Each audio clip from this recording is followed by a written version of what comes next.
अच्छा, last time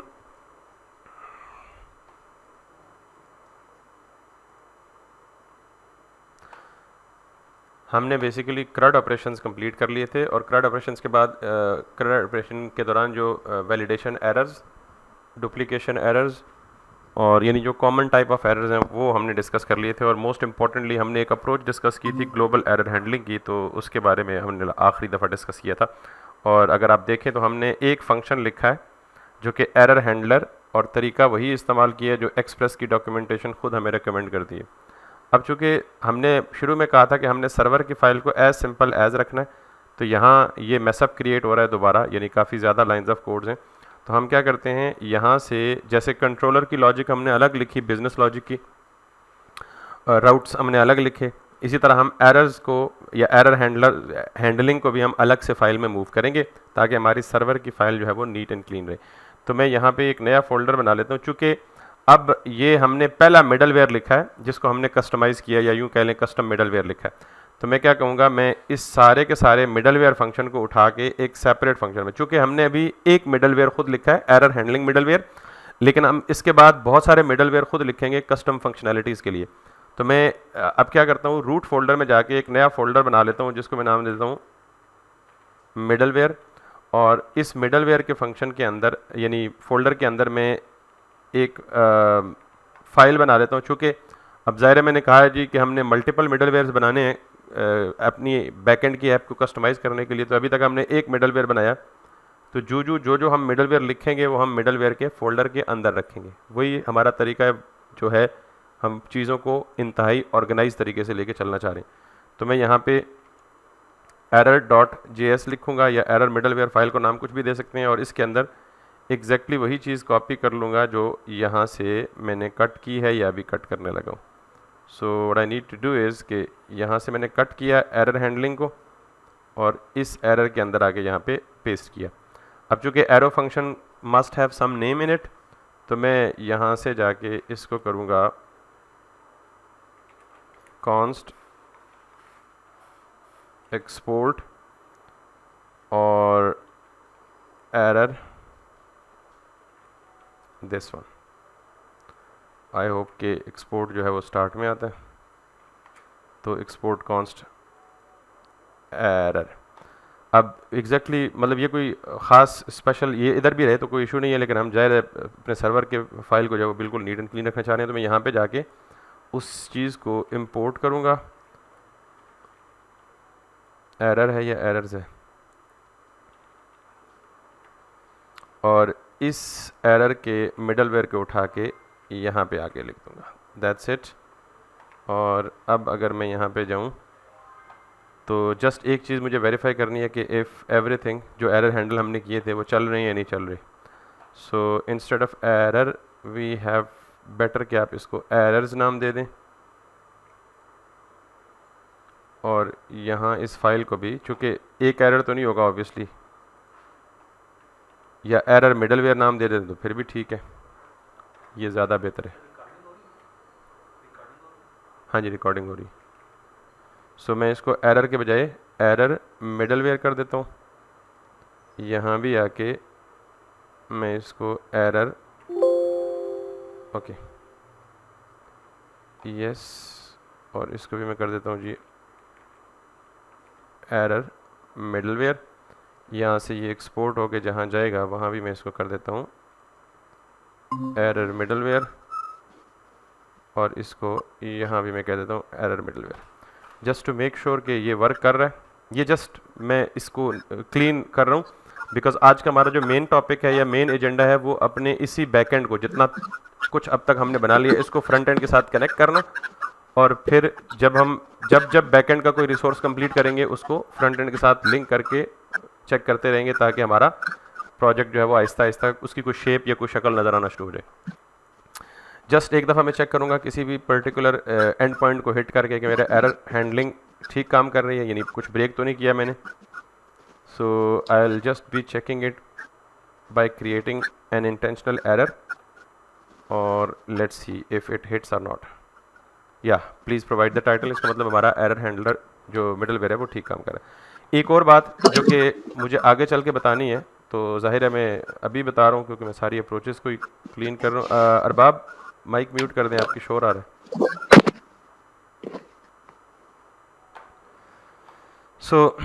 एक और चीज़ जिसको मुझे आगे चल के बताना है, तो मैं अभी नॉर्मली हमारे बैकएंड के प्रोजेक्ट में और फ्रंट एंड के प्रोजेक्ट में दोनों में काफ़ी सारी ऐसी चीज़ें होती हैं जो डिप्लॉयमेंट के वक्त और प्रोडक्शन के वक्त प्रोडक्शन डिप्लॉयमेंट ही होती है, जो प्रोडक्शन और डेवलपमेंट एनवायरनमेंट में चेंज होती हैं। तो ये मुझे दे दो, मुझे दे दो। तो हमारे काफ़ी सारे वेरिएबल्स या काफ़ी सारी इन्फॉर्मेशन ऐसी होती है, दो वजूहात हैं उस इन्फॉर्मेशन को अभी सिक्योर करने की। एक तो ये है कि वो इन्फॉर्मेशन यानी इन्वायरमेंट्स जो हैं, हमारा ये जो सिस्टम है जिसमें हम डेवलपमेंट कर रहे हैं, इसको हम कहते हैं डेव एनवायरनमेंट, क्योंकि हम डेवलपमेंट करते हैं, जो भी एरर्स आते हैं, जो कुछ भी आते हैं, या जो हमने डेटाबेस का यूआरएल देना होता है, या फ्रंट एंड या बैक एंड का या एपीआई को हिट करने का यूआरएल देना होता है, तो वो लोकल होस्ट होता है। जब हम डिप्लॉय करते हैं तो वो लोकल होस्ट की जगह एक्चुअल वो का रूट एड्रेस आता है जो कि आपने डिप्लॉय करना होता है। बहरहाल हमारे दो इन्वायरमेंट्स होते हैं, एक होता है डेव एनवायरनमेंट जिस एनवायरनमेंट में हम डेवलपमेंट कर रहे होते हैं, अभी हम किस एनवायरनमेंट में, डेव एनवायरनमेंट में, और एक होता है प्रोडक्शन एनवायरनमेंट या डिप्लॉयमेंट एनवायरनमेंट। प्रोडक्शन एनवायरनमेंट ये होता है कि हमने सारी ऐप बना ली, कंप्लीट कर ली, और अब हमने उसको अपने डेव एनवायरनमेंट से उठा के प्रोडक्शन एनवायरनमेंट में शिफ्ट करना है।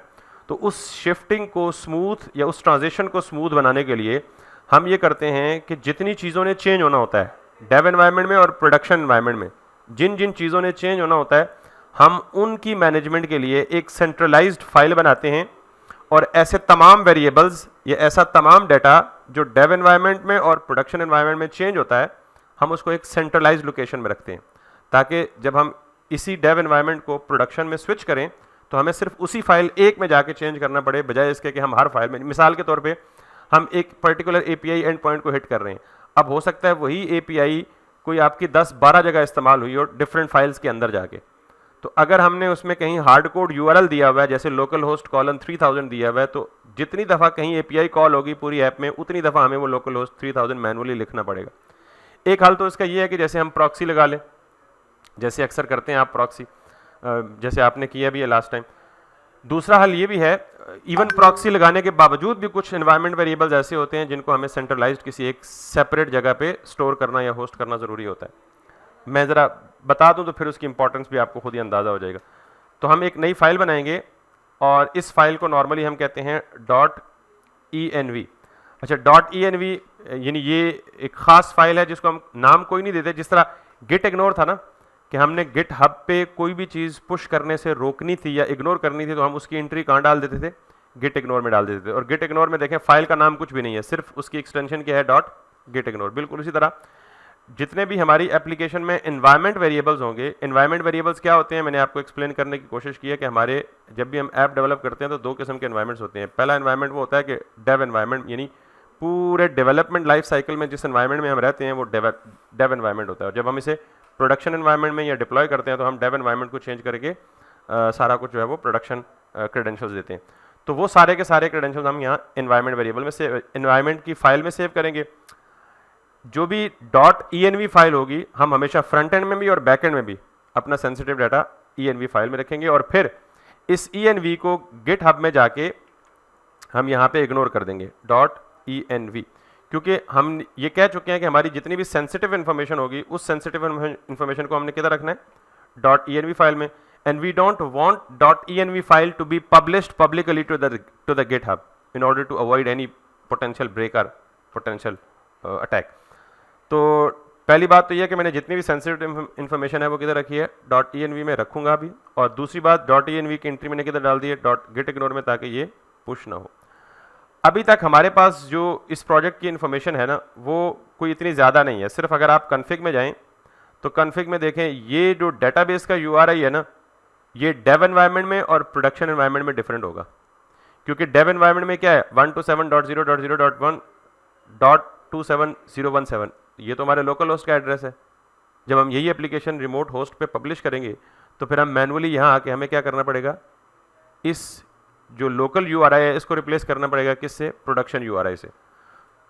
बिल्कुल यही मिसाल सारे के सारे एंड पॉइंट्स के साथ है और बहुत सारी और चीज़ें हैं जो साथ साथ डिस्कस करेंगे। तो मैं क्या करने लगा हूँ, इसको यहाँ से कट कर रहा हूँ और ये और इस जैसी तमाम इन्फॉर्मेशन को मैं कहाँ सेव करूँगा, ENV की फाइल में। तो मैं यहाँ में लिखूँगा जी DB_URI। वंस अगेन ये प्रोफेशनल अप्रोच है, आपने एज इट इज़ करना है, बेहतर है। वैसे उधर भी करेंगे तो एरर कोई नहीं देगा। यहाँ पे कोई code, single code, double quote नहीं देना। सिर्फ ये भी कन्वेंशन है कि आपने डेव एनवायरनमेंट में जितने भी वेरिएबल के नेम्स हैं, चूँकि वो कांस्टेंट होते हैं, तो आप सारों के लिए कन्वेंशन फॉलो करें, सारे क्या रखें, कैप्स रखें, और उसके सामने जो इक्वल टू डाल के उसकी पॉसिबल वैल्यू है।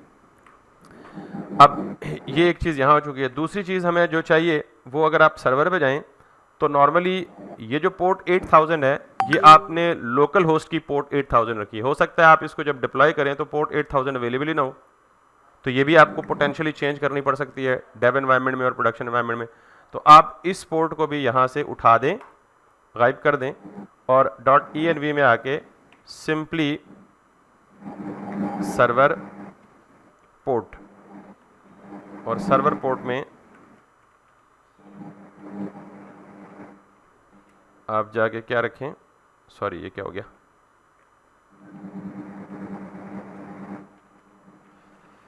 Equals to that is going to be 8000। अब ये तो हमने एक सेंट्रलाइज्ड लोकेशन बना ली कि जहां हम सारी की सारी सेंसिटिव या प्राइवेट इंफॉर्मेशन रखेंगे इस फाइल के अंदर।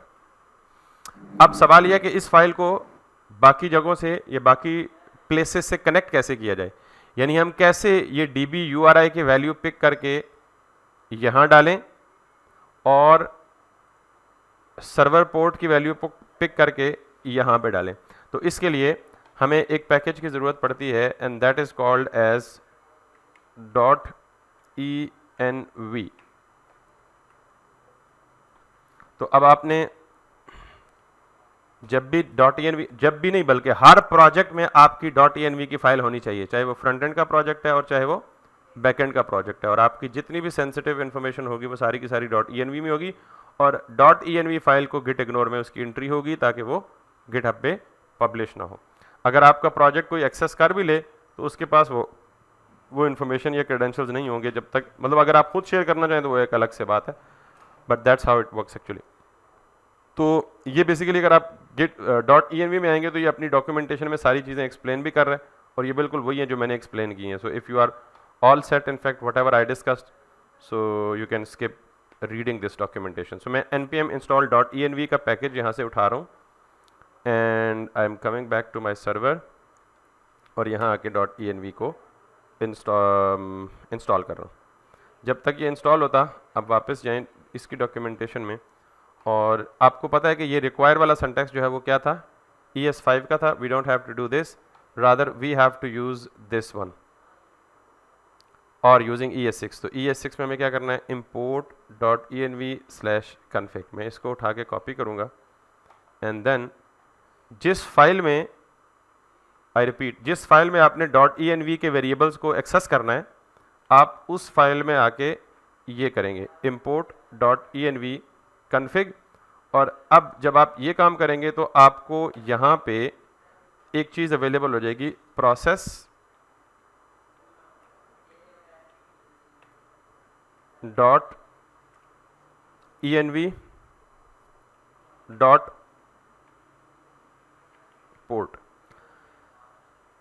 ये जो पोर्ट या सर्वर पोर्ट है, सॉरी, ये जो वेरिएबल नेम है .env में मौजूद कोई भी वेरिएबल नेम या कांस्टेंट जिसको आपने एक्सेस करना होगा, उसको एक्सेस करने के लिए आपको क्या करना पड़ेगा, प्रोसेस का ऑब्जेक्ट, देन .env की प्रॉपर्टी, और उसके अंदर वो तमाम के तमाम वेरिएबल्स Node.js अवेलेबल कर देगा .env के ऑब्जेक्ट में, जो आपने .env की फाइल में खुद से डिफाइन किए हुए।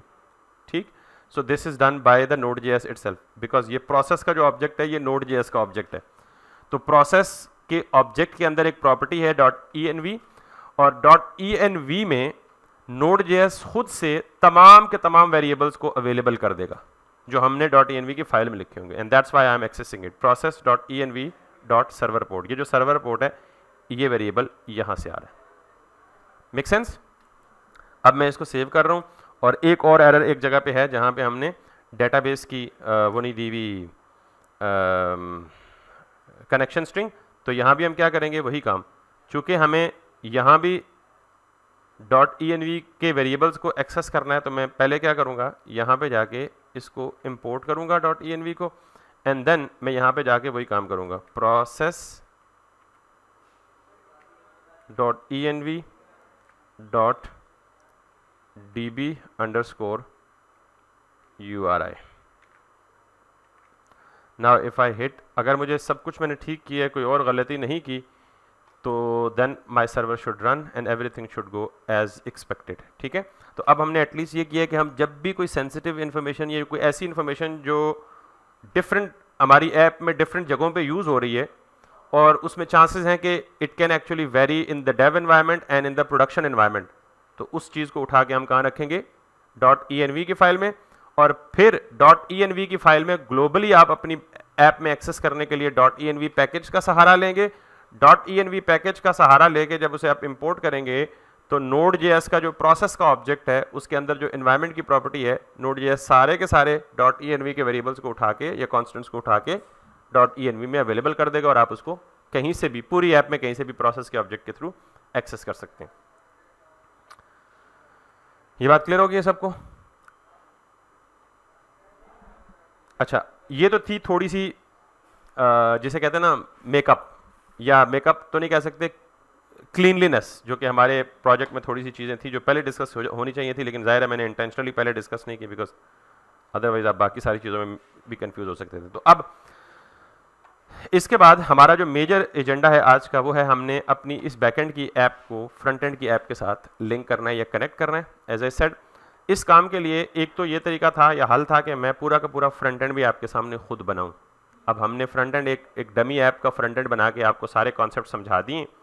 तो चूंकि इस प्रोजेक्ट के लिए हमारे पास इतना टाइम नहीं है कि हम दोबारा से पूरा फ्रंट एंड खड़ा करें, सो दैट्स वाई कमोबेश कोई 1-2 हफ्ते पहले आई हैड द प्रोजेक्ट, मैंने मतलब एक ऑनलाइन फ्री टेम्पलेट ढूंढी ई कॉमर्स से रिलेटेड, और उस फ्री टेम्पलेट को, वो HTML बेस्ड थी, मैंने उसको खुद ही कन्वर्ट कर दिया किसके अंदर, रिएक्ट के अंदर.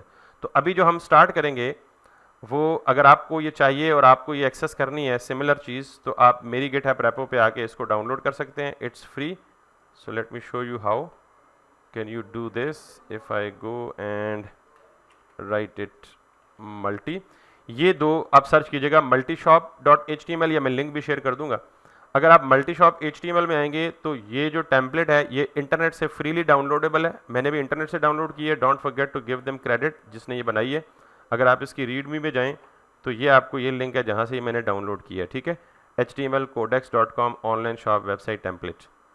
अब द गुड पार्ट इज़, मैंने इसका HTML पार्ट इसलिए रखा है कि अगर को खुद से ये काम करना चाहिए अपनी मर्जी के मुताबिक तो वो जा सकता है. और मैंने इसी टेम्पलेट को यूज़ करके व्हाट आई डिड इज़ इसका रिएक्ट वर्जन बना लिया. अब ये जाहिर है कंपोनेंट्स बना लिए मैंने. अगर आप जाएं मल्टीशॉप ई कॉमर्स, यस ये मल्टीशॉप HTML है और मल्टीशॉप ई कॉमर्स इसमें रिएक्ट वर्जन है. इसमें मैंने 2 फोल्डर्स बना दिए हैं, एक फ्रंट एंड का और एक बैक एंड का. तो हमें बेसिकली फ़िलहाल सिर्फ फ्रंट एंड चाहिए. तो अगर मैं इस वेबसाइट को क्लोन करूं और आपको दिखाऊं कि what I did with it, ताकि मैं जो अपना बैकएंड बनाया है उसको इस फ्रंट एंड के साथ लिंक करूंगा और हमारा एक प्रोजेक्ट जो है वो उसकी शक्ल बनना शुरू हो जाएगी एटलीस्ट. सो लेट मी गो अहेड. इसको मैं यहाँ से कॉपी करता हूँ, वापस आता हूँ डेस्कटॉप पे. अब चूँकि मुझे उसी फोल्डर स्ट्रक्चर को फॉलो करना है तो मैं इसको कैंसिल कर देता हूँ बिकॉज इससे अंदर से कॉपी पेस्ट कर लूँगा. और यहाँ आके मैं ओपन गिट बैश शेयर करता हूँ और यहाँ पे करता हूँ जी गिट क्लोन और मल्टीशॉप ई कॉमर्स. मुझे ये टेम्पलेट थोड़ी सी अच्छी भी लगी, थोड़ी सिंपल भी लगी. इसमें कोई इतनी बड़ी रॉकेट साइंस या कॉम्प्लेक्सिटी नहीं थी, तो इसलिए हमारा काम जो है इसमें बहुत अच्छा चल जाएगा. सो मैंने क्लोन कर लिया मल्टीशॉप को. अगर आप इसमें देखें तो इसमें ऑलरेडी बैकएंड का फोल्डर भी है जो कि खाली है इस वक्त, और इसमें फ्रंट एंड का फोल्डर भी है जिसमें फ्रंट एंड बना पड़ा है. तो पहले हम फ्रंट एंड में जाके देखें कि ये वेबसाइट है कैसी, फिर हमने जो बैकएंड ऑलरेडी बनाया हुआ है उसको उठा के यानी कॉपी करके अपने इस बैकएंड के अंदर कॉपी पेस्ट कर देंगे. ठीक है, तो लेट्स सी. इसको मैं यहाँ से बल्कि मेन रूट फोल्डर को ही मैं ओपन विद VS कोड कर लेता हूँ. आपको पता है कि जब भी हम गिटहब से कोई फोल्डर क्लोन करते हैं तो पहले हमें कौन सी कमांड देनी पड़ती है, npm इंस्टॉल, ताकि उसकी सारी डिपेंडेंसीज इंस्टॉल हो जाएं. So I am going to do similar with it. कि मैं बैकएंड तो खाली है, इस पे npm इंस्टॉल कमांड करना अभी दैट्स नॉट फीजिबल। तो मैं यहाँ से git bash ओपन कर लूँगा एहतियातन, because it actually gives you the information which branch I am in. तो मैं किस ब्रांच में हूँ, स्टार्टर रिएक्ट टेम्पलेट, ठीक है। ये मैंने खुद बनाई हुई है, आप इसको भी ले सकते हैं, या जिस टेम्पलेट को मैंने कॉपी करके ये बनाई है आप उसको भी ले सकते हैं। सो मैं यहाँ पे जाके करूँगा जी npm i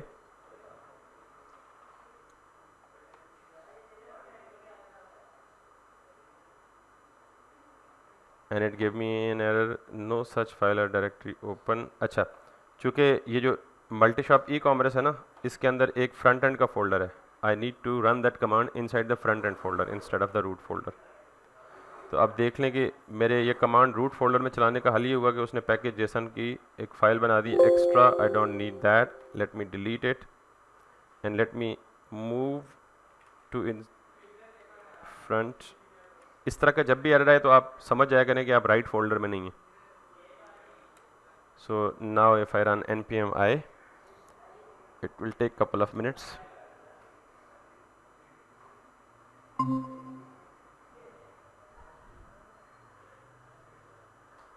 सो हमारी सारी डिपेंडेंसीज इंस्टॉल हो गई हैं। अब हम अपने फ्रंट एंड को ओपन करके देखते हैं और मैं आपको एक्सप्लेन करता हूँ जी कि what it is. npm run dev, so I am in the front end और इस फ्रंट एंड को let me run it in the browser. So this is how actually we are going to make.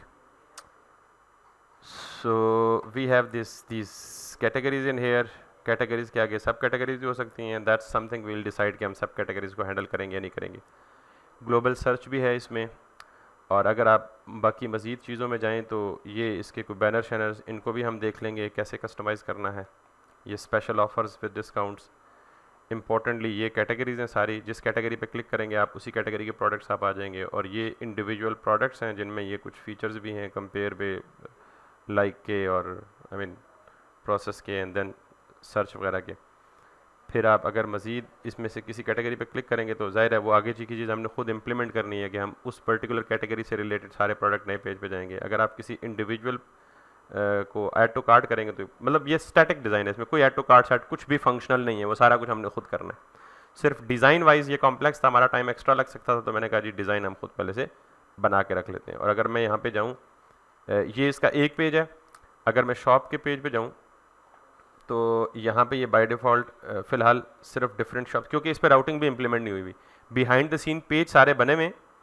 अगर मैं आपको ये दिखा दूँ, let's see source में जाएं, पेजेस में जाएं, तो दूसरा पेज हमारे पास है कार्ट का, तीसरा पेज है चेकआउट का। और अगर मैं app.jsx में जाऊँ तो ये देख रहे हैं मैंने सारे के सारे पेजेस कमेंट किए हुए, सारे के सारे पेजेस बने हुए हैं लेकिन ये कमेंटेड हैं। अगर मैं इन्हें अनकमेंट कर दूँ तो ये सारे के सारे पेजेस ऊपर नीचे शो हो जाएंगे। खैर, आपने होम पेज देख लिया, मैं होम को कमेंट कर रहा हूँ और शॉप को अनकमेंट कर रहा हूँ, ये हम खुद ही राउटिंग अप्लाई करेंगे तो फिर सब कुछ सीधा हो जाएगा। ये हमारा शॉप का पेज है जिसमें ये हम फ़िल्टर्स वगैरह भी लगा के देखेंगे, फ़िल्टर की रेंजेस वगैरह भी, filter by category, filter by sizes, और फिर ये उसी तरह जो आप होम प्रोडक्ट की लिस्ट है, हर प्रोडक्ट की रेटिंग का भी हम देख लेंगे, टाइटल का भी और प्राइस और भी डिस्काउंट प्राइस का भी हम देख लेंगे।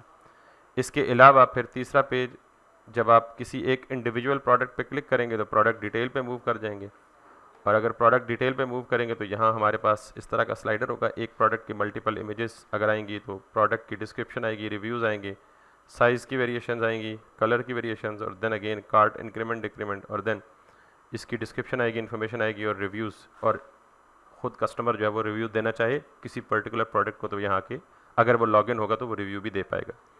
इसी तरह आगे जाएँ तो अगर किसी ने कोई आइटम कार्ट में ऐड किया होगा तो we'll also have the cart page along with the summary as well, और यहाँ ब्रेड क्रम्स भी हैं। तो यानी ये वो एक फुल फ्लेज कमर्शियल लेवल का प्रोजेक्ट होगा जिसमें हर चीज़ आपको इजीली अंडरस्टैंडेबल होगी और समझ भी आएगी। तो ये हमारे कार्ट, जितने भी आइटम्स कार्ट में होंगे वो यहाँ शो हो रहे होंगे, इंक्रीमेंट डिक्रीमेंट भी होगा, यहाँ डिलीट भी होगा, अब ये नहीं स्टैटिक टेम्पलेट है, और यहाँ ओवरऑल समरी भी शो होगी। जब प्रोसीड टू चेकआउट पे क्लिक करेगा तो फिर ये आ जाएगा जी चेकआउट के पेज पे, और चेकआउट के पेज पे हम देखते हैं हमने क्या किया हुआ है। ये सारा का सारा वो समरी एज इट इज़ यहाँ पे आ रही है। पेमेंट मेथड सेलेक्ट करेगा वो डायरेक्ट, हम कोई एक पेमेंट मेथड या COD करेंगे या एक आध ऑनलाइन पेमेंट इंटीग्रेशन कर लेंगे। यहाँ वो सारी अपना बिलिंग एड्रेसेस देगा ताकि शिपमेंट के लिए पॉसिबल हो। और फिर हमारे पास आखिरी जो है वो होगा जी हमारा कॉन्टैक्ट पेज, और contact page seems very simple, जिसमें हमने सिर्फ एक फॉर्म रखा हुआ है। That's how it actually looks. इसके अलावा जब यूज़र लॉग्ड इन होगा तो उसका एक प्रोफाइल पेज और एक ऑर्डर ट्रैकिंग वगैरह हम देखेंगे अगर हमने उसे लगानी हुई और टाइम बचा। और दूसरा उसके सारे ऑर्डर्स जो से लिस्ट ऑफ ऑर्डर्स शो हो रहे होंगे, तो वो पेजेस हम बना लेंगे खुद ही 2-3-4। ये जो मैंने टेम्पलेट डाउनलोड की है उसमें अवेलेबल पेजेस इतने ही थे, तो मैंने उन सारों को क्या कर लिया, रिएक्ट में कन्वर्ट कर लिया। So this is the final front end template that we will be using for our project. सो आज के लिए जो सबसे पहला हमने काम करना है वो ये करना है कि हमने अपने फ्रंट एंड को, इस फ्रंट एंड को जो अपना बैकएंड अभी बनाया है, जिसकी मैंने पोस्टमैन से टेस्टिंग कराता रहा हूँ, उसके साथ इसको लिंक करना है। लिंक करने के लिए ये जो फीचर्ड प्रोडक्ट हैं इनको हमने लिंक करना है। अब अगर आप देखें तो यहाँ 1 2 3 4 8 प्रोडक्ट्स जो हैं ये फीचर्ड की कैटेगरी में आ रहे हैं। तो हम कुछ एंड पॉइंट्स बना लेंगे जिसमें हम ऑल प्रोडक्ट्स के बजाय सिर्फ फीचर्ड प्रोडक्ट्स फेच करेंगे या वगैरह वगैरह, कुछ भी मतलब कर सकते हैं। तो फिलहाल यानी ये सारी स्ट्रेटजीज मैं ऑब्वियसली बड़ी डिटेल से गाइड करूँगा और आपको बताऊँगा भी। फ़िलहाल हमने क्या करना है कि हम अगर यहाँ पे जाएं तो हमने क्या अपने प्रोडक्ट में कोई कैटेगरी की फील्ड रखी है, हमने यहाँ पे कैटेगरी की फील्ड नहीं रखी हुई, ठीक है। तो हम अपने उसमें एक कैटेगरी की फील्ड भी रखेंगे सो दैट, ताकि हमने चूँकि यहाँ पे ये कैटेगरीज बनाई हुई हैं, यहाँ हमने अपनी मर्ज़ी की कैटेगरी नेम्स देने हैं, तो फिर जो भी प्रोडक्ट हम नया ऐड करेंगे तो उसके लिए हमें क्या करना पड़ेगा, उसकी कैटेगरी भी देनी पड़ेगी। तो ये सारी चीज़ें गाहे बगाहे हम इसको अपडेट भी करते रहेंगे। तो सबसे पहले मुझे ये वाला पेज बनाना है, क्योंकि ये बिल्कुल सिंपल है, इसमें कोई कैटेगरी फ़िलहाल नहीं चाहिए। सिर्फ और सिर्फ क्या करना है, बैकएंड पे जो प्रोडक्ट्स आ रहे हैं उनकी यहाँ पे क्या करनी है, लिस्टिंग करनी है मुझे, यानी वो प्रोडक्ट की एज इट इज़ इन्फॉर्मेशन मुझे यहाँ पे डिस्प्ले करनी है। अब यहाँ कुछ प्रॉब्लम्स हैं, कुछ नहीं बल्कि कुछ से ज़्यादा प्रॉब्लम्स है। एक सबसे प्रॉब्लम इंपॉर्टेंट ये है कि हमारे पास अभी ऐसा कोई मैकेनिज्म नहीं है कि जिससे हमने इमेज अपलोड करके बैकएंड पे कहीं सेव किया हो। तो इसका मतलब ये है कि अगर मैं प्रोडक्ट को फेच करता हूँ और फ्रंट एंड के साथ लिंक करता हूँ तो मुझे क्या करना पड़ेगा, एटलीस्ट इमेज भी यहाँ डिस्प्ले करना पड़ेगा। तो अभी तो मेरे पास इमेज है ही नहीं है। तो जो डाटा है ऑलरेडी हम उसको यहाँ फेच करके देखते हैं ताकि जो कॉर्स शार्स के इशूज़ हैं वो रिजॉल्व कर लें, और आप इसी हफ्ते में हम इंशाल्लाह ये लिस्टिंग विद इमेज और विद इमेज अपलोडिंग और बाकी सारा काम हम कंप्लीट कर लेंगे। क्योंकि अभी हम अगर इमेज अपलोड करने बैठें तो हमें यहाँ पे कहीं साइन अप एडमिन का लॉगिन भी चाहिए, बिकॉज प्रोडक्ट ऐड करने के लिए भी हमें फ्रंट एंड से रिक्वेस्ट भेजनी पड़ेगी। Instead of actually adding the products from the Postman, we need to add new products from the our site itself. तो उसके लिए हमें क्या करना पड़ेगा, अथेंटिकेशन चाहिए, ताकि अथेंटिकेशन के बाद हम लॉगिन होके एक नया फॉर्म बनाएं जिस फॉर्म के थ्रू यूज़र कस्टम UI से अपना प्रोडक्ट अपलोड करे और वो जाके डेटाबेस में सेव और वो सारी जगहों पर रिफ्लेक्ट हो। बहरहाल बातों करने से हम ज़्यादा कंफ्यूज ही होंगे, let's do something in practical ताकि हमें वो समझ आ जाए। तो मैं सबसे पहले क्या करूँगा, अपने इस फ्रंट एंड के स्टोर में जैसे एज़ यूजुअल हमने करना था, एक रिडक्स टूल किट को सेटअप करना है, और रिडक्स टूल किट को सेटअप करने के बाद हम ज़ाहिर है वो जो फैचिंग वेचिंग है और बाकी तमाम की तमाम डिटेल है वो हमें खुद ही यहाँ मिल जाएगी। तो आर वी रेडी?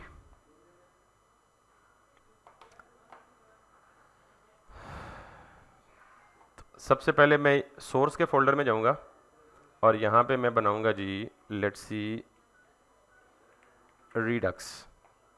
इस रिडक्स के अंदर मैं बनाऊंगा सबसे पहले store.js, फिर रिडक्स के अंदर मैं बनाऊंगा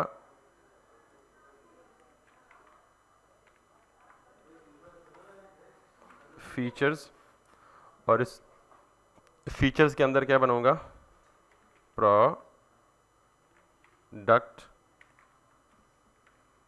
या सिंपली प्रोडक्ट, बिकॉज हम इसी प्रोडक्ट में वो सारे फीचर्स इंप्लीमेंट, वो सारे ऑपरेशन परफॉर्म कर लेंगे, फेच प्रोडक्ट या get product, get single product, update product, delete product. तो वो हम इस फीचर को एज इट इज़ रखते हैं और इसके अंदर हम देते हैं जी प्रोडक्ट API, क्योंकि हमें पता है कि हमने Redux toolkit query use करनी है, और रिडक्स टूल किट क्यूरी में RTK में क्या यूज़ होता है, create API instead of create, दूसरा क्या था क्रिएट स्लाइस। तो क्रिएट स्लाइस RTK में नहीं यूज़ होता, RTK में यूज़ होता है क्रिएट API का फंक्शन, जो बिल्ट इन फंक्शन हमने पढ़ा था वो किस में यूज़ होता है, RTK क्यूरी में। आप सारे पता नहीं मुझे इतनी अजीब नज़रों से क्यों देख रहे हैं, कि आपको नहीं पता कि RTK क्यूरी क्या होती है और RTK क्या होता है, पता है ना। तो क्रिएट स्लाइस किसका फंक्शन है, यानी क्रिएट स्लाइस हम कब लिखते हैं, जब हम सारा काम मैनुअल या मेजॉरिटी काम मैनुअल कर रहे होते हैं, ठीक है। और RTK क्यूरी के लिए, उसके लिए हमें क्रिएट स्लाइस का फंक्शन अवेलेबल है। उसके लिए हम क्या लिखते हैं, अगर वो इंप्लीमेंट करते तो हम प्रोडक्ट स्लाइस नाम देते। तो प्रोडक्ट API का मतलब ये है कि ये हमने कन्वेंशन फॉलो की है, जो बिल्ट इन फंक्शन हमें रिडक्स एक्सपोज करता है उसकी, कि हमने क्या बनाना है, एक प्रोडक्ट की API बनानी है। सो इन सारे कामों के लिए सबसे पहले हमें क्या करना है, सबसे पहले जाना है रिडक्स के अंदर, और रिडक्स की जो डिपेंडेंसीज हैं, एक रिएक्ट रिडक्स है और एक रिडक्स है, या रिडक्स टूल किट है, ये दोनों इंस्टॉल करनी है ताकि हम इस काम को कंटिन्यू कर सकें। सो लेट्स सी, सबसे पहले मुझे करना है,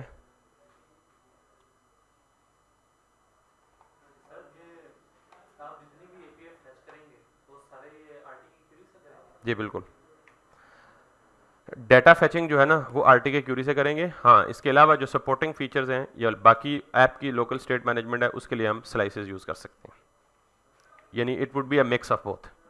डाटा फेचिंग के लिए स्पेसिफिकली RTK क्यूरी यूज़ करेंगे। सो मुझे यहाँ पे कुछ डिपेंडेंसीज इंस्टॉल करनी है, और उन डिपेंडेंसीज के लिए late me go through npm install. एक तो रिडक्स टूल किट, दूसरा रिडक्स जो कि रिएक्ट की बाइंडिंग है, और इसके अलावा हमें और क्या करना है, रिडक्स कोर,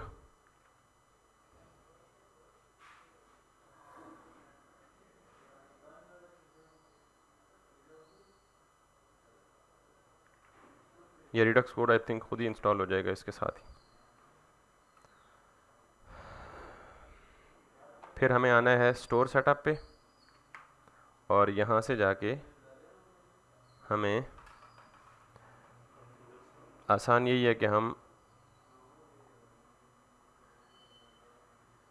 चूँकि हम इसके कोर कॉन्सेप्ट सारे तो पढ़ चुके हैं, यहाँ पे स्टोर बना हुआ है तो हम उस स्टोर को पूरा का पूरा कॉपी कर लेते हैं। This is slice,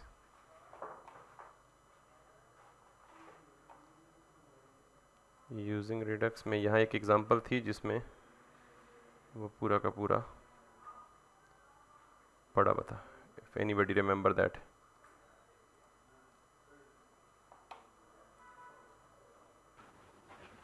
sir tutorial में है। Do you remember exactly? Yes sir. Okay,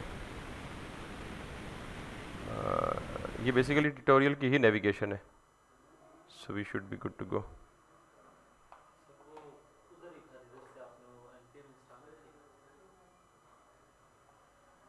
thinking in Redux, वो एक ना कंप्लीट एग्जांपल बनी पड़ी है, वहाँ से अगर ले लेना तो ज़्यादा बेहतर है। रिडक्स टूल किट, चले एक और काम करते हैं।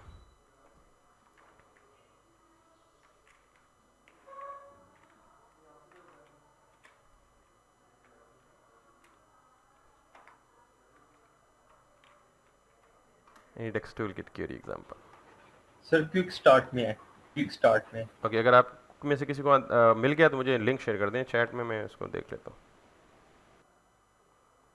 ये भी मुझे भी मिल गया, यूजिंग RTK क्वेरी, ठीक है। सो नॉट विद GraphQL, मिल गया किसी को लिंक सेंड कर दें, बजाय इसके कि हम मज़ीद इसमें। ओके, ये RTK क्वेरी क्विक स्टार्ट, इसी की बात कर रहे हैं गालिबन आप। हाँ, तो हम क्या करेंगे, just for the sake of जल्दी के लिए, हम ये जो पूरा का पूरा स्टोर है इसको उठा लेंगे इनका, और बाद में जब भी हमें कोई चेंज करनी होगी तो हम इसी को चेंज कर लेंगे, ठीक है। So we have got the configure store setup listeners हमें फ़िलहाल नहीं चाहिए, और इसलिए हम इसको उठा लेंगे या डिलीट कर लेंगे। एंड पोकमैन API भी नहीं चाहिए बिकॉज हमने API अपनी बनानी है। सो हमने क्या कहा जी, एक्सपोर्ट कॉन्स्ट कॉन्फ़िगर स्टोर में रिड्यूसर में जाके यहाँ पे हमें थोड़ी सी चेंजेस करनी है। पोकमैन एपीआई की जगह हमने अपनी एपीआई जब बनाएंगे तो उसे एक्सपोर्ट करके यहाँ लिख देंगे और यहाँ भी लिख देंगे, और बाकी everything seems good for now. और हमें ये सेटअप लिसनर्स भी नहीं चाहिए फ़िलहाल। सो सेकंड स्टेप हम क्या करेंगे जी, हमें बेसिकली रिडक्स भी हमने कर लिया है, तो हम app.jsx में जाके, बल्कि इससे भी पहले main.jsx में जाके यहाँ पे सेटअप करेंगे स्टोर को।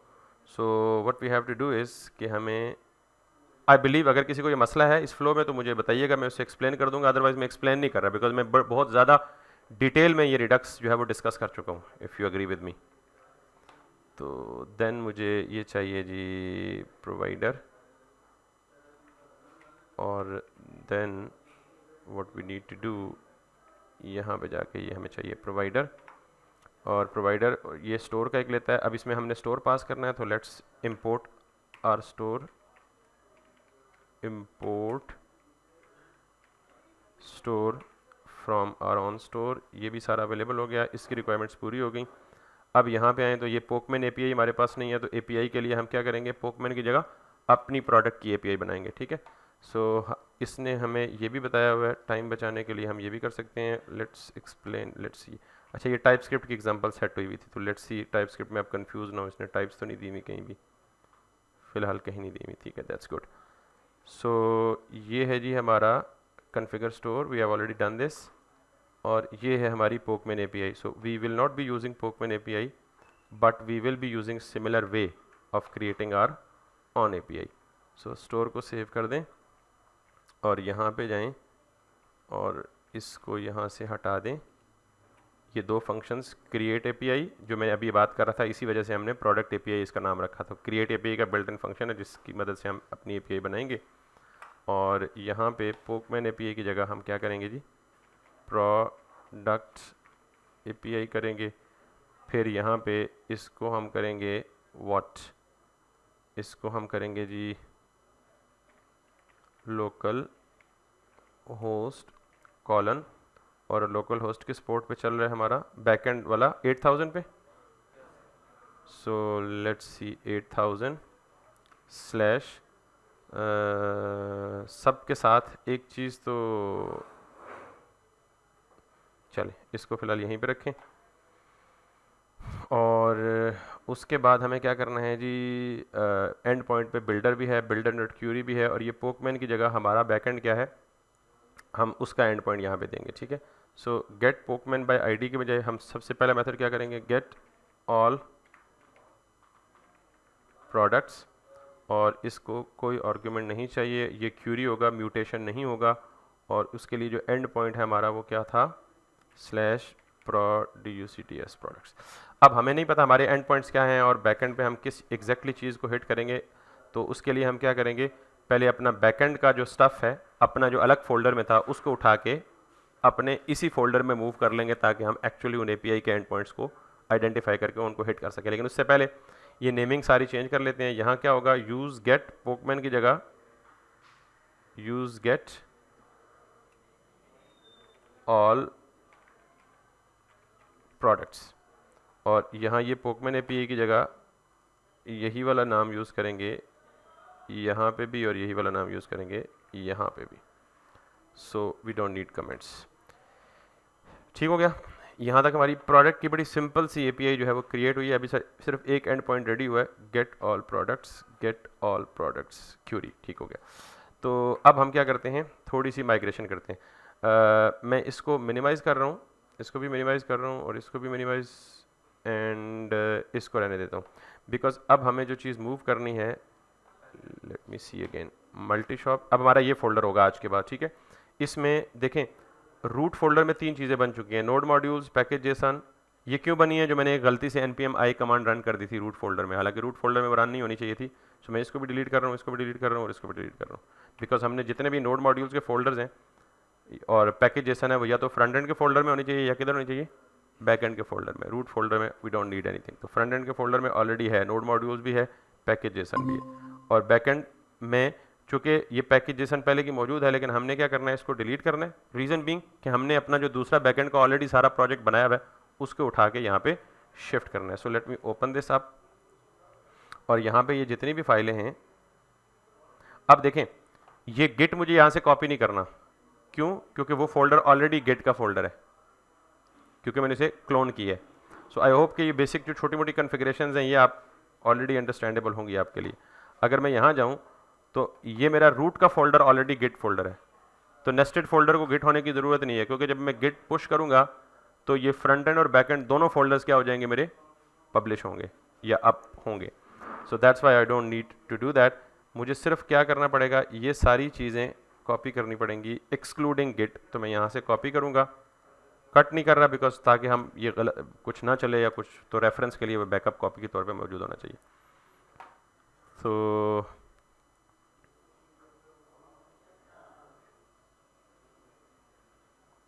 इसको कर दे बंद।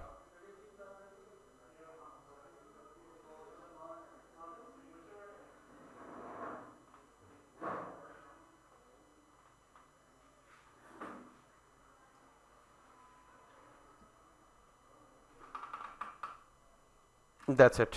अब हमने इसको भी बंद कर दिया और यहाँ पे वापस आए तो हमने देखा कि हमारे पास बैकएंड भी सारा कुछ आ गया इधर, और देख लें उसी तरह नोड मॉड्यूल इग्नोर्ड है और एनवायरनमेंट भी इग्नोर्ड है।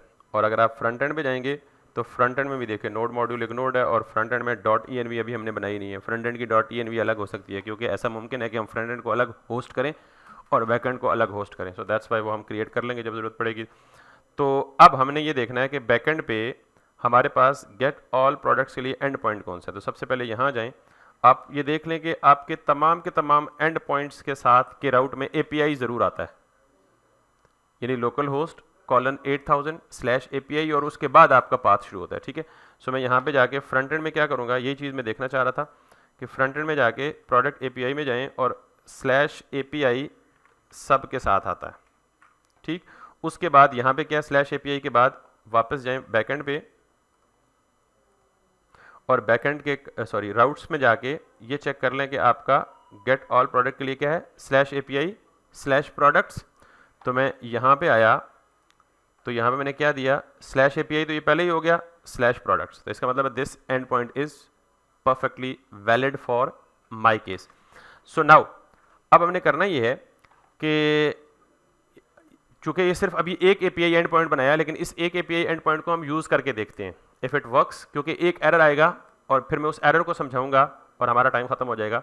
वो एरर्स क्या आएगा, कॉर्स का एरर आएगा, और वो कॉर्स क्या होता है, क्रॉस ओरिजिन रिसोर्स शेयरिंग। वो जब एरर आता है तो फिर आपको बताता हूँ। ठीक है, सो आपको पता है कि मैं ये वाली जो use get all product query है, ये सारा कुछ डाटा फैचिंग वगैरह करके इधर इस क्यूरी में मुझे दे देगा, और इस हुक में ये हुक मुझे यहाँ से कॉपी करनी है। Let me collapse the back end and let me go to the front end. और फ्रंट एंड के किस पार्ट पे मुझे चाहिए ये डाटा, वैसे तो किस पार्ट पे चाहिए, किस पार्ट पे से फैच करना है या नहीं करना, ये तो हम डिटेल से पढ़ेंगे, लेकिन फिलहाल मुझे किस पेज पे चाहिए, फ्रंट एंड के शॉप के पेज पे चाहिए। फ्रंट एंड के किस पेज पे चाहिए मुझे, शॉप के पेज पे। So right now my front end is also breaking, so let me see why. ये कह रहा है जी लॉकडाउन फील्ड वगैरह वगैरह वगैरह।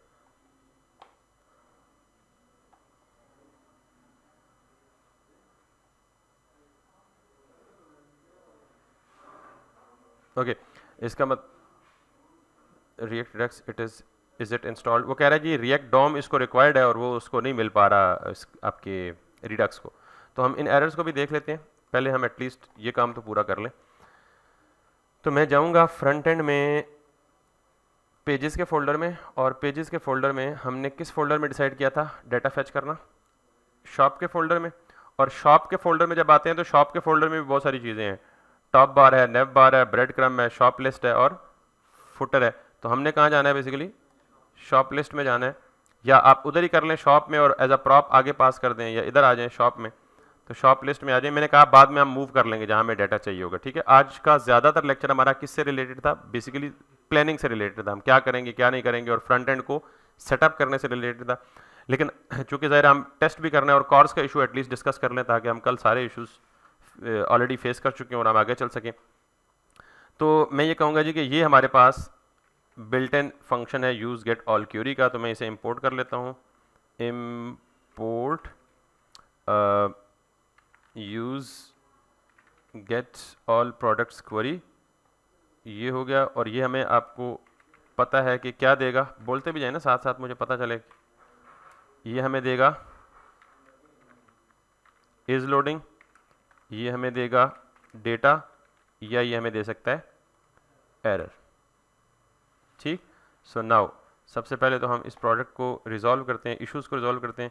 वो कह रहा है जी दिस दिस दिस दिस, तो ये काम करने के लिए मे भी हमें यहाँ से ये हटाना पड़े। सो सर रिडक्स डाउनलोड नहीं है, रिडक्स डाउनलोड करेंगे फिर ही जाएगा error। ओके ओके ओके, हमने की नहीं थी पहले। अच्छा नहीं सर, टूल किट की थी आपने। Okay okay okay sorry. So npmi Redux store भी लाजमी चाहिए, ठीक है। सो मे बी वो ब्राउज़र के दो इश्यूज़ हैं, वो भी शायद इसी से रिलेटेड हों, तो वो हल हो जाए। So now if I go back and if I hit just simple refresh, so अभी भी ये कह रहा है जी कि Redux toolkit query, और ये हम वापस ले आते हैं, maybe React, that's maybe the issue, और that is I think we should pause। नहीं उतने में हमने बेसिकली यहाँ से ये एक्सपोर्ट तो की प्रोडक्ट API, लेकिन हमने इसको स्टोर के साथ सेटअप नहीं किया, बिकॉज स्टोर में ऑलरेडी क्या यूज़ हो रहा है, पोकमेन। तो हम क्या करेंगे, import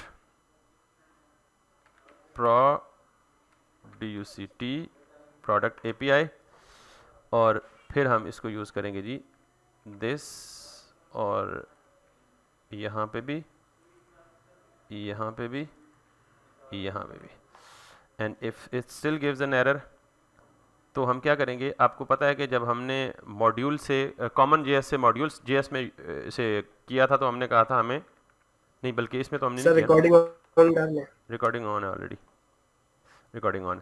सो अब हमें क्या एरर आना, इसका नहीं आना चाहिए। ये भी हो चुका हमारा प्रोडक्ट API मिडलवेयर और प्रोडक्ट API पाथ, और यहाँ से स्टोर को एक्सपोर्ट किया, तो स्टोर हमारा यहाँ जाना चाहिए main.jsx में, और that still runs. So what left, any idea और एनी सजेशन?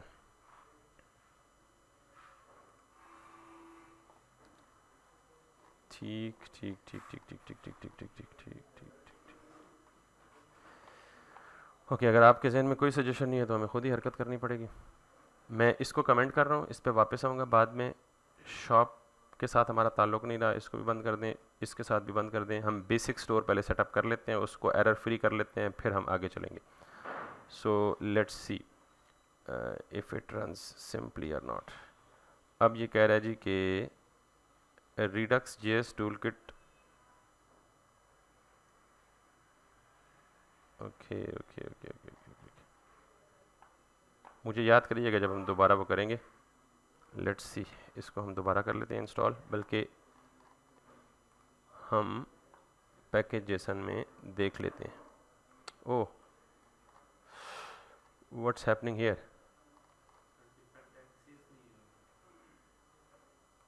तो इसका मतलब फ्रंट एंड के अंदर वो डिपेंडेंसीज इंस्टॉल ही नहीं है, सारी की सारी गायब हुई हुई हैं। सर आपने CD चेंज ही नहीं की, डायरेक्टरी चेंज ही नहीं की फ्रंट एंड में। ओहो यार, यू आर राइट। इसका मतलब हम गलत, अच्छा ये इश्यूज आपको काफ़ी सारे फेस हो सकते हैं, हमने दोबारा वही काम किया, तो इसलिए ये ज़रा एहतियात कीजिएगा। ये भी एक तरह से अच्छा हो गया कि मैंने दोबारा वही, मतलब एक किस्म का समझे एक सॉर्ट ऑफ ब्लेंडर मारा, जिसको अभी थोड़ी देर पहले एक्सप्लेन किया था कि रूट फोल्डर में आप सारा कुछ कर रहे हैं। सो फोल्डर चेंज करना ना भूलिएगा, ठीक है। अब हम दोबारा जाएंगे बैक इस पे, यहाँ पे, और इसको कहेंगे जी CD front end, and then now हम करेंगे npm redux। और अब आप फ्रंट एंड के फोल्डर को देखें, हाँ यहाँ पे ये सारी चीज़ें इंस्टॉल है, ठीक है। रोटी दवाना साथे ये बेटा माइक म्यूट करेंगे जीशान साहब, आपकी तरफ से शोर आ रहा है। हाँ चले। सो अब हम मेक श्योर के राइट डायरेक्टरी में हैं, क्योंकि यहाँ सारी की सारी डिपेंडेंसीज मौजूद हैं, और let's see it now if it works. एक दफ़ा इसे ब्रेक करें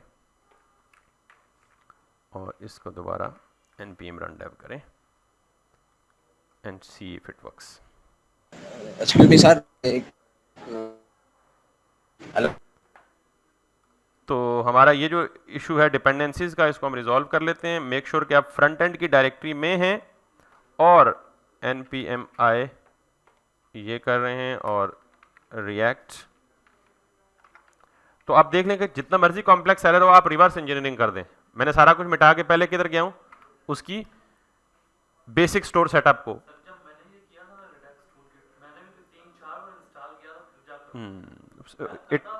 इट हैपन्स कि हम गलत डायरेक्टरी में थे इसलिए। तो ये अच्छा हुआ एक दफ़ा हो गया ये हम सबसे एरर, तो एटलीस्ट दोबारा नहीं होगा इस किस्म का एरर। बिगिनर्स नॉर्मली परेशान हो जाते हैं, तो परेशान नहीं होना, सिर्फ उसे रिवर्स इंजीनियरिंग करना शुरू कर दें। वापस पीछे जाएं, कहाँ कहाँ आपने क्या क्या स्टेप्स लिए हैं, एक एक स्टेप बैक जाएं तो होपफुली आपको वो इश्यूज फिर नहीं आएंगे। So now dependencies have been installed now, और दिस टाइम अगर आप मेक श्योर होना चाहते हैं तो आप सिंपली पैकेज जेसन को ओपन करके देख लें, तो आपके पास रिएक्ट रिडक्स भी है और रिडक्स जीएस टूलकिट भी है और बाकी सारी चीज़ें भी हैं। So I hope now we will not get any error.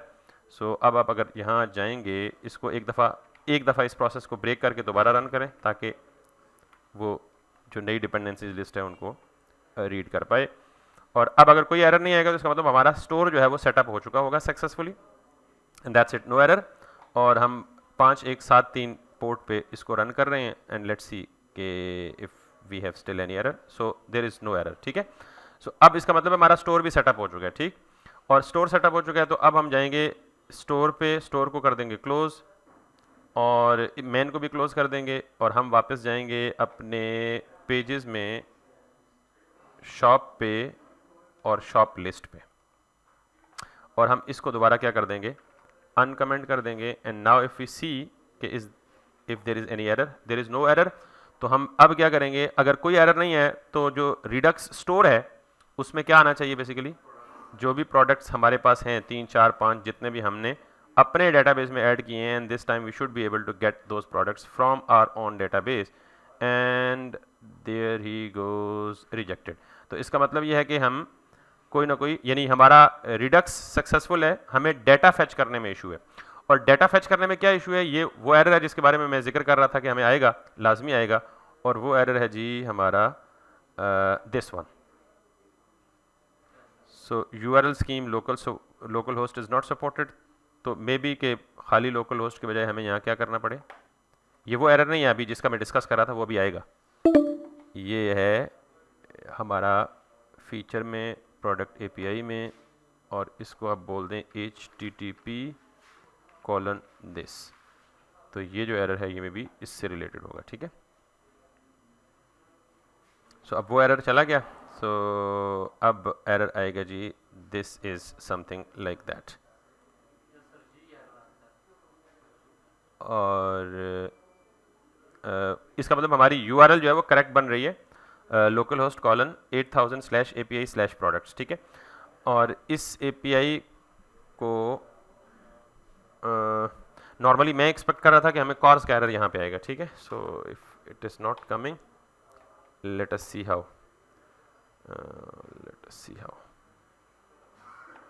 पहले तो एक दफ़ा ये देख लें कि हम सर बैकएंड स्टार्ट ही नहीं किया आपने। Oh yes. That's why I'm saying कि I was not expecting this error. So बस जल्दी है ना, इधर 4 बज गए, असल में अगली क्लास के टाइम भी स्टार्ट हो गया। That's why। अच्छा मैंने रिकॉर्डिंग स्टार्ट की है, नहीं की? Yes, it is running।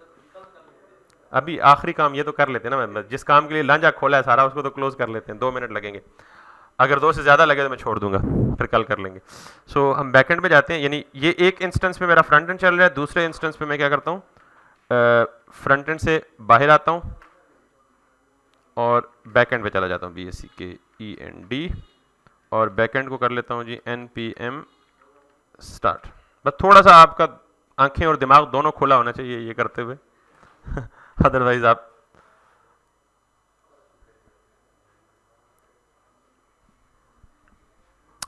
it is run now। if we go back and hit refresh, we should be able to see another error, and that error should be related to CORS, and this is what I was actually expecting। जो पहले मैं कहा था कि अगर आप ये देखें, access to fetch localhost 8000 API products from origin this has been blocked by CORS policy. Now CORS policy क्या है, बेसिकली ये इंटरव्यू क्वेश्चन भी है कि कॉर्स क्या होते हैं और कॉर्स को कैसे इनेबल या डिसेबल करते हैं और आईपीस को व्हाइट लिस्ट और ब्लैक लिस्ट कैसे करते हैं।